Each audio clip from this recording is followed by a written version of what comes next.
Good evening, and thank you for watching ECSO News on Blab TV, where facts matter. I'm Deputy Melanie Peterson. And I'm Amber Southard. Let's go ahead and take a look at our top trending stories.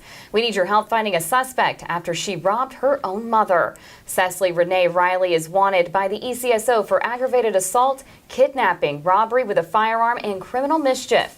On October 27th, Riley robbed her 67-year-old mother at gunpoint on the 5000 block of Lillian Highway. Riley then drove off in a brown 2014 Hyundai Accent with Florida tag number 1906JI. If you have any information on Cecily Renee Riley's whereabouts, contact Crimestoppers at 433-STOP or the ECSO at 436-9620. And we need your help identifying a couple of suspects. On October 10th, this suspect robbed a victim at gunpoint on Blakely Avenue. And on September 21st, this suspect committed petty theft at a quick fill on Gulf Beach Highway. The suspect left the scene in this silver 4-door car. If you have any information on these suspects, contact Crimestoppers or the ECSO. We need your help finding this 2006 Ford 350 dually truck. On October 21st, the truck was stolen from Chris Carroll Automotive on North W Street. If you have any information on this incident, contact Crimestoppers at 433-STOP or the ECSO at 436-9620.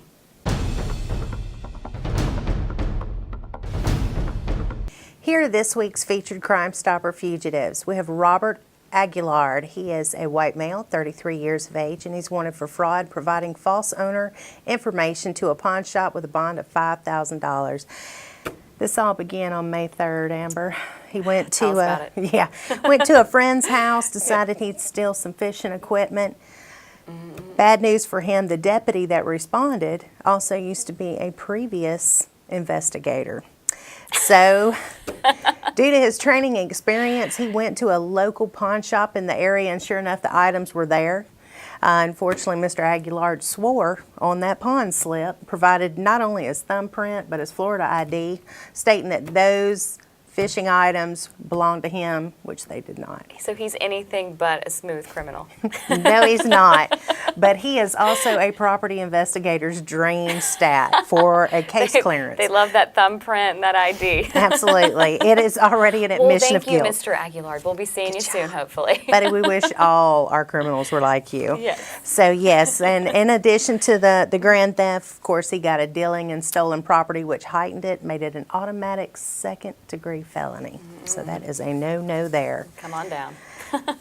And this next one doesn't get much better. Dwayne Brunson also is wanted. He's a black male, 37 years of age, wanted for grand theft with a bond of $7,000. He also has a separate charge for dealing in stolen property. Now, this is something that we've all been through, but maybe not this egregious. Oh. Break up. Yeah. Hey, I need to get a few things out of the apartment. It's normal. Yeah. Yeah. So our victim provided the key. He went in, took some electronic items, and turned around and pawned those too.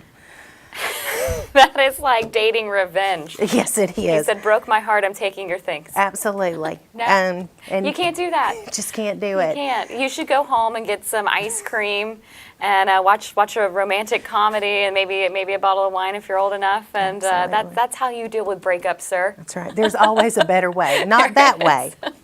Because that way comes with a thumbprint and your Florida driver's license to identify you. So, sorry. Bad luck for Dwayne. Yeah. But good luck for somebody Not out only there. a breakup, but a lockup, too. Absolutely.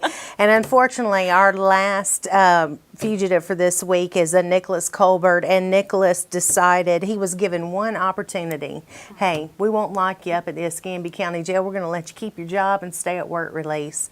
And for whatever reason, he's 28 years old, white male. He wanted now for escape. He has no bond. So he gets a break and gets put on work release and then just walks away? Pretty much. And the unfortunate thing that I guess Nicholas didn't think about is if he ever does mess up again and gets arrested, he's going to have to stay there. No more chances. Come on, man. Yeah. Think it through. Yeah. So listen, folks, if you all know the whereabouts of any of our featured fugitives, please call Crimestoppers at 433-STOP or submit a tip online at p3tips.com. Right here from your Escambia County Sheriff's Office, we present you with Wheel of Fugitives! It's Wheel of Fugitives, and time to see who our lucky winner is.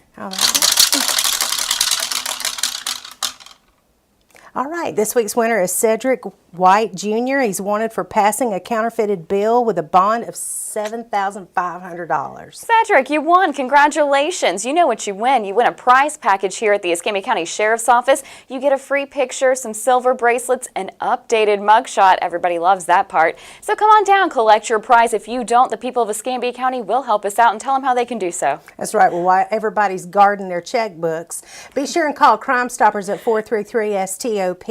Give us Cedric's location. Once he's arrested, based off your information you've provided, you could receive a reward of up to $3,000. And remember, everybody, crime doesn't pay, but we do.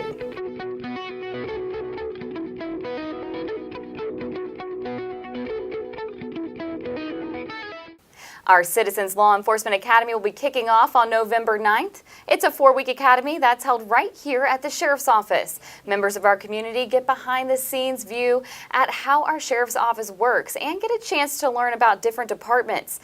The schedule includes patrol, crime scene, investigations, homicide, major crimes, training, domestic security, property crimes, fraud, and more. If you would like to join, sign up online at escambiaso.com.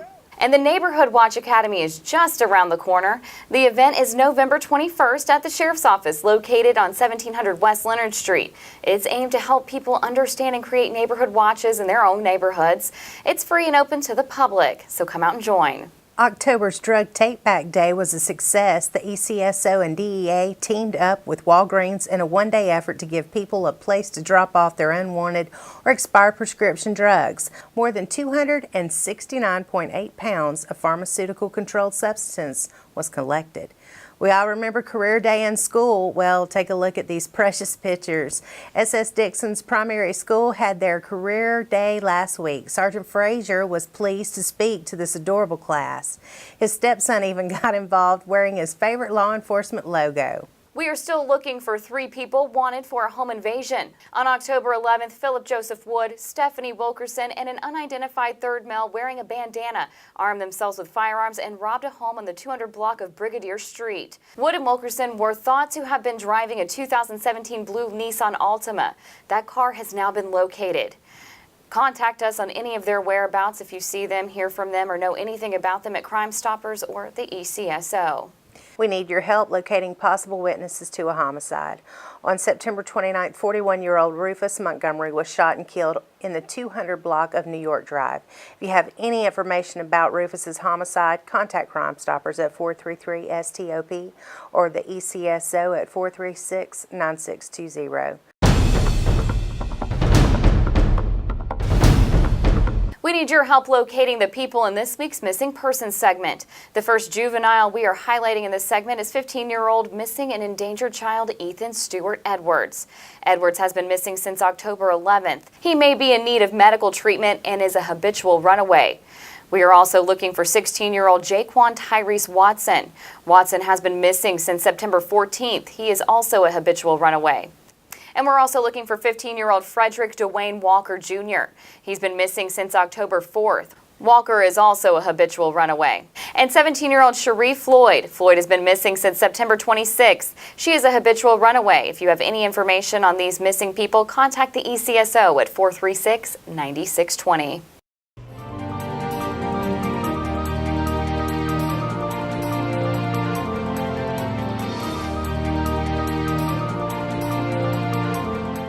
I'm Escambia County Sheriff David Morgan, and thank you for watching Ask the Sheriff. This is your chance to ask me any questions you want answered about the ECSO.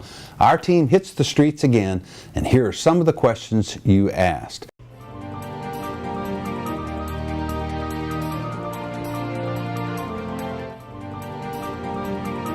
Tracy asked a question, and it's kind of tied into some other citizens' requests about how the deputies utilize their agency-issued vehicle.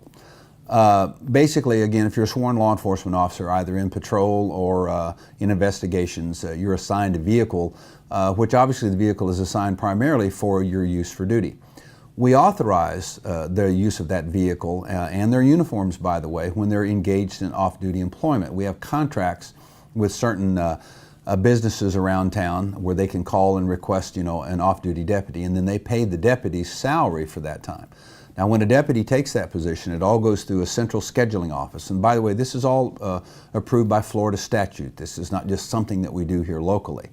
Part of the money that the officers pay, $3, goes back to the agency, and that's to cover, the gas, insurance, etc., for the car. Also, when a deputy is on an off-duty status employment job, meaning they're not physically on duty with the sheriff's office, they're required to answer any officer needs assistance call.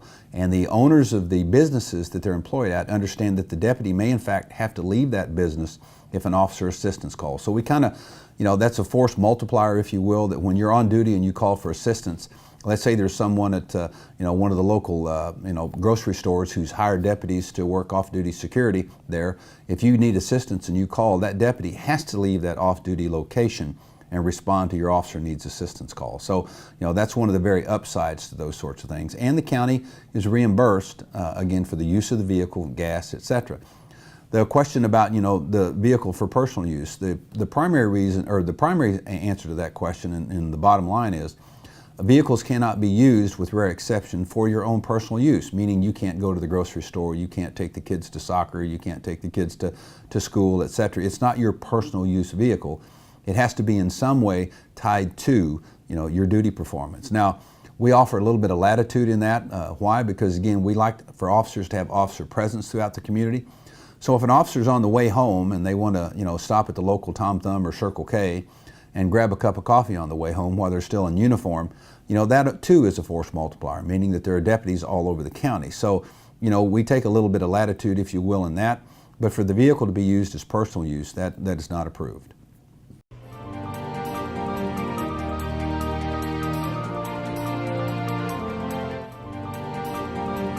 Continuing with the tinted windows theme, we have another citizen that is asking, why is it that deputies can have tinted windows that are so dark you can't see inside? Well, for several reasons. Number one, we do that for officer safety, meaning that is an officer's office, and so the things that they do in their vehicle, need to be concealed. And also, this applies to anyone that we have in custody.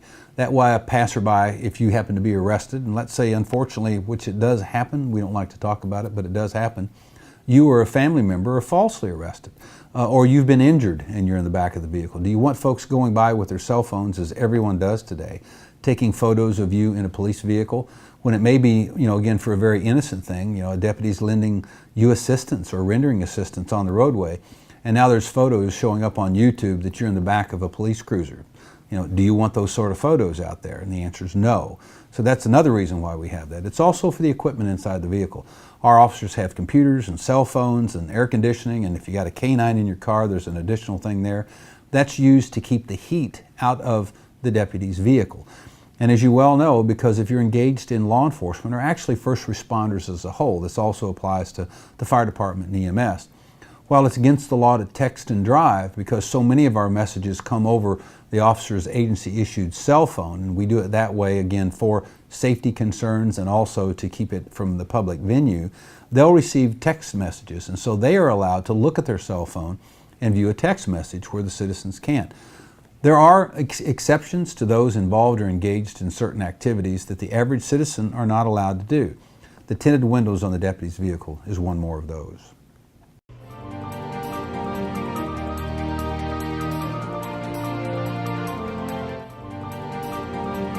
Maria asked the question, why does it take so long, or why is there a time lag between a young person especially, or it could be an adult, it could be an elderly person, that's missing before the report is given and put out to the media? Well, Maria, we don't control that. We don't have a chip in everybody in Escambia County, meaning that we don't know where you are and what you're doing, or if you're missing. We depend solely upon reports from the community, and almost always it's from a family member or a close friend or a caregiver who will tell us that, John Smith has been missing now, for the last several hours or last several days, and we'll go and take the appropriate report and then disseminate that information out through those agencies and media that we think is appropriate to start the search for that person. I would agree with you, Maria, especially with habitual runaways, young people, who again have done this time and time and time again. There are times that family members don't notify us for days or weeks after they have been missing, when they finally decide, well, this has gone beyond their last runaway episode, and so maybe there is something to them being gone and or hurt. And many times, as you know, this individual will pop up on a Facebook post, in another state or whatever. But we don't control that, Maria. When we get the report, we take the appropriate action. Again, this is another societal issue where we have family members or caregivers that make an arbitrary decision that individual is just, again, running away, and I'll hear from them in a few days, when in fact, they may have come to some harm. But we most assuredly take the appropriate action when it's reported.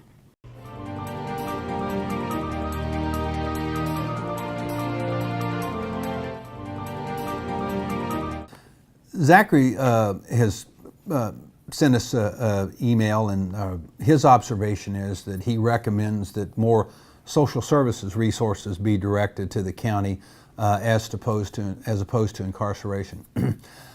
Well, Zachary, there's folks that are far more experts at this than you and I. So let me give you a little bit of background on social service programs. Things that we look at for crime prevention, crime deterrence, tracking someone from a life of crime and into this. And Zachary, while almost all of these programs are very well intentioned, they have to start very, very early. We know that there are early intervention programs like Big Brothers and Big Sisters, Pace Center for Girls, some of your faith-based organizations that run early intervention programs. Many social services type things. Early intervention is the key for long-term criminal activity being either stopped or diminished at a minimum. Once a young man or young woman determines they're going to enter into a life of crime, if you will, or engage in criminal activity, it becomes now almost an addiction. And so social service programs or rehabilitative programs are effective in a minimal sort of way. So while it's a nice thing to say if we had things for young people to do, they wouldn't engage in crime. But again, that's symbolic, and it's not provable, if you will, from statistics. And let me give you an example. If that was the case, then every child that grows up poor should be engaged in criminal activity because they don't have the latest iPad or iPhone. They don't have a great home and life environment, etc. But we know that not to be true. We know that a lot of children from very poor families grow up to be academically superior to many others, and it's based upon their want, needs, and desires. It also comes back to, again, the effectiveness of parenting, in the family units. So there's a whole host of reasons why we have crime. But building more facilities is a short, quick, symbolic answer that's really anecdotal. They don't work. I can tell you that we have parks and community centers throughout Escambia County that have little or no use. You can build those facilities, but I certainly can't compel children to go to them, or I can't compel families to parent their children. So again, it's a nice idea that doesn't work.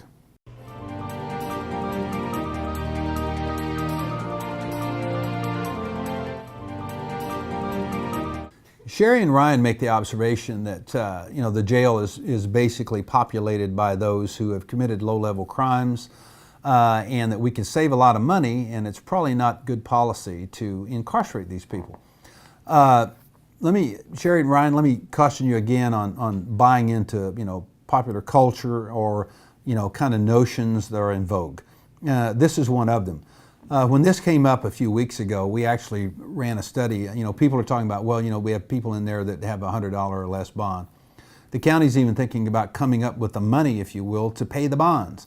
I think that's kind of an interesting take on a government entity paying the bond for someone who's being put in a government facility and who's now liable if they don't respond to the court date and the bond is revoked. So this is another one of those,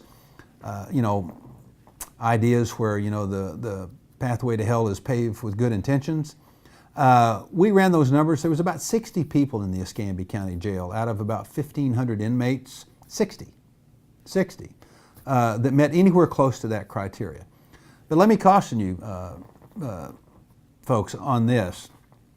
Let's say, which this rarely if ever happens, by the way, that you were basically picked up for smoking marijuana. Let's keep this a real, kind of low-level offense that, is kind of a ho-hum thing. And the only thing you had on you was the marijuana that you were using. Number one, our deputies don't have time for those low-level crimes. Almost always a civil citation is issued in those cases, meaning that you show up for court, etc., because we don't load the Escambia County Jail up with those sorts of offenders.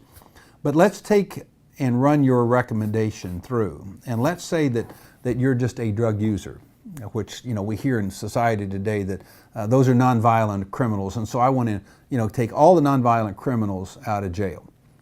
Now, if you're a heavy marijuana user, and most people, if you smoke weed long enough, you'll become a heavy marijuana user if you're not right now, because it is a gateway drug. Again, you can argue those statistics all you would like, that it is what it is. If you're using marijuana, you most likely will graduate to other drugs. Now, if you're a heavy marijuana user, you're not what we would call a model employee, meaning that even if you have a service job, let's say that you work at one of the local restaurants or at Walmart, one of those places, you're in retail, but it's a lower skilled job at an entry level. Number one, if you're a heavy drug user, you're not going to be the model employee. You're not going to show up for work every day. And so you're probably going to be, if you bet, at best, a serial employee, meaning that you work here a couple of months, or if we're lucky, a couple of months. You lose that job because you didn't show up for work, and then you apply for another one, and that's what's called a serial employee. You just cycle through a lot of low-level jobs, meaning entry-level jobs. But you're still using marijuana. Now, how are you going to support your marijuana habit? I can tell you that drug dealers, are not a government program, and they're not about charity. And so therefore, in order to secure the funds that you need to sustain your growing drug habit, you're going to engage in what? You're going to engage in low-level crimes. It's going to start out with small petty theft, graduate to car burglaries, home invasions, etc., until again you graduate up to where you're in the big dollars now and you are committing, high-level felonies. That, unfortunately, is the truth about the cycle of drugs and drug usage and those who are involved in the drug culture. So again, this popular cultural notion that we have these, mild and meek-mannered drug users out here that are of no harm to anybody, they're kind of like playing with a basket full of puppies, is complete and utter nonsense. So while we don't load the jail up with quote-unquote low-level nonviolent offenders, they certainly will graduate at some point to a criminal who needs to sustain their drug habit. That's the sad fact about drugs and drug usage.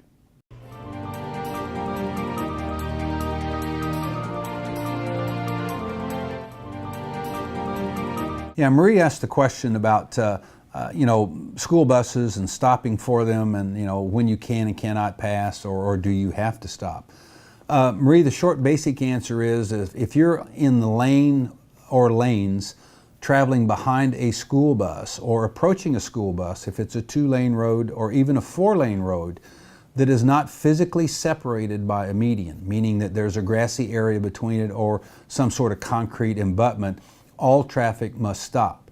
If you're on a 4-lane or even a 2-lane highway that has a median separation, meaning that you'd have to drive through or down or over some sort of barrier to get to the opposing lane, you're not required to stop. So if you're behind a school bus and they stop, or you're approaching a school bus and they stop and the flag and the stop sign goes out, if you will, everyone has to stop if you're on the same traffic flow as the school bus. If you're separated from that traffic flow, meaning by a physical median, there is no legal requirement for you to stop if you're coming with the traffic flow in the opposite direction. Hopefully that answers your question.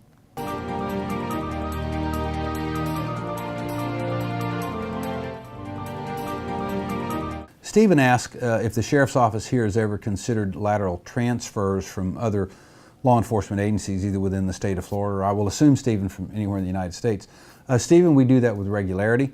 We have officers that work in the other parts of Florida. Those are the easiest ones because they've already met Florida, criminal justice training standard requirements. So their transfer to our agency is relatively simple. The issue that we run into is how many years of service can be credited when the officer comes over as they apply to promotions. Now, for retirement, it remains the same. If they're a participant in the Florida retirement system, you can work in Pinellas County and come to Escambia County and continue with your service and pay into your Florida Retirement System account. Now, we have a union here. It's called the Collective Bargaining Unit. It's the PBA, the Police Benevolent Association. And they've determined that when an officer comes to work for us from another agency, number one, the agency has to be of a certain size in order for it to be creditable, if you will, and also they'll only credit so many years. Why? It's an issue of what's fair. Let's say you worked in Pinellas County for a couple of years and now you transfer to Escambia County, and you're only here a couple of years, and now you can sit for the sergeant's exam. And so you're competing with officers that have been here 5 years or more, and yet you're competing on the same playing field with them. Or let's say you were at an agency that had 10 people, and it was basically a Mayberry RFD, and there was little or no on the street experience, if you will. So the PBA in the negotiations and the setting of the collective bargaining unit contract that we have, kind of call the shots on those things and trying to be fair to the officers that have started their careers here and stayed, as opposed to officers coming from the outside. But yes, you are credited with service. We do accept those training standards from other states. If you come in and you're not certified in the state of Florida, there's several avenues that you can take, even if you're prior military who served a career in, say, the military police or did military police time. They're referred to as short courses. You can get your training standards out of the way pretty quickly by some 90-hour courses. I think is probably the one that's recommended the most. And it's taught in various venues around the state of Florida, and then you can get your criminal justice training standards set for the test, and then of course you're ready to go working for the Escambia County Sheriff's Office. But we do that, Stephen, with regularity. Remember, you can also email your questions and ask the sheriff at escambiaso.com. We'll be back next week right here on Blab TV Tuesday night at 8 p.m.